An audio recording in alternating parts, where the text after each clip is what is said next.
Na jednom mjestu blizu Zagreba poglavnik je još jednom došao k ovim svojim borcima, izvršivši smotru oružja i opreme.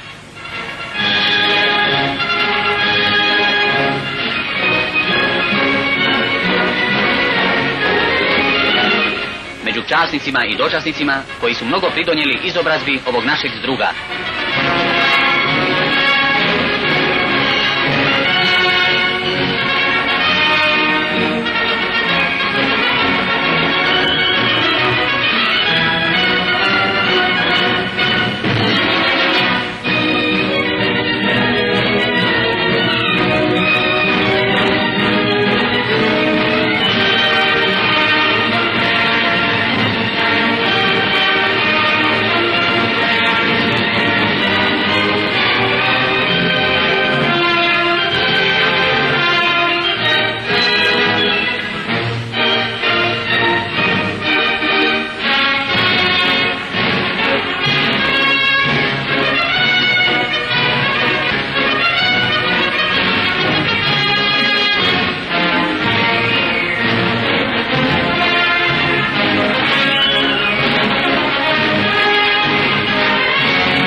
Preko 2 sata boravio je poglavnik među ovim borcima, te se osobno uvjerio o njihovom sjajnom vojničkom držanju i spremnosti za borbu.